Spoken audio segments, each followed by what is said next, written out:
اساتذہ کرام کے تو اپنے اعمال ہوتے ہیں الحمدللہ. میں جب اللہ سے دعا مانگتا ہوں تو اپنے اساتذہ کرام کو ایک موجود ہے، اللہ تعالیٰ کو ان کا واسطہ دیتا ہوں، خدا کی قسم کھا کر کہتا ہوں کہ اللہ یہ برگزیدہ لوگ ہیں آپ کے، ان کے واسطے سے میری دعائیں قبول فرما لیں. اے کریم کہ از خزانه غیب گبر ترسا وظیفه خرداری، دوستان را کجا کنی محروم، دوستان را کجا کنی محروم، تو کہ بعد دشمنان نظر داری. ان کے تو اپنے اپنے اعمال ہیں، ان کی عبادتیں ہیں، مگر میں یہی سمجھتا ہوں اگر ہمارے یہ طلباء بھٹک گئے ہمیں جنت میں، مجھے جنت میں جگہ نہیں. ان کی خاطر ہم نے اپنی زندگی دی ہے، یہی سمجھتے ہیں یہ پڑھ کر ہمیں جنت لے جائیں گے. والدین سے دستبرستہ درخواست ہے کہ قرآن کریم کے نازلہ ختم کرنے پر ہم سے یہ نہ لے جائے. یہ ہمارے جنت کے آسرے ہیں، اگر یہ ہم سے کٹ گئے تو ہمارے اپنے اعمال اتنے کہاں ہیں کہ ہم جنت چلے جائیں. نازلہ ختم کرنے کے نازلہ کی تکمیل کے بعد وہ ہمیں دے دے، اس کو ہم حفظ قرآن پڑھنا شروع کرائیں گے.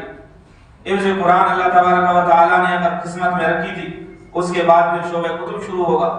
رزق کے بارے میں پریشان نہ ہو جائیں.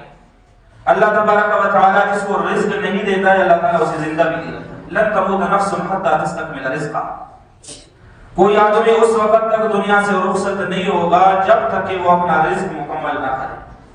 بچے پیدا ہوتے ہی دنیا سے رخصت ہو جاتے ہیں، کچھ بھی نہیں کھاتے پیتے، ایک دو سانس لیتے ہیں، تھوڑا سا رو لیتے ہیں، اس کے بعد دنیا سے رخصت ہوتے ہیں. اس کا کیا مطلب ہے کہ دنیا میں اس کے لیے کوئی رزق مقرر نہیں. جب رب نے رزق لکھا ہے تو رزق باہر صورت ہے. اس خیال سے کہ اگر یہ مولوی بنے گا پھر پتہ نہیں کہاں سے کھائے گا، پتہ نہیں کیسے کمائے گا. دیکھو ہر لائن میں دوست اور دشمن ہوتے ہیں.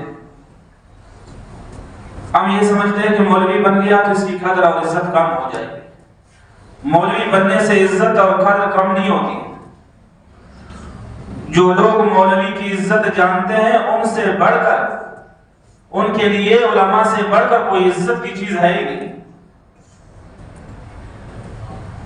کبھی کبھی ہم کسی دکان میں جاتے ہیں تو وہ نوجوان پہلے سے ہنس رہے ہوتے ہیں، اس کے بعد خاموش ہوتے ہیں، واقفیت کی وجہ سے یا تعلق کی بنا کی وجہ سے یا ہمارے ساتھ کھڑے ہوئے ہوتے ہیں.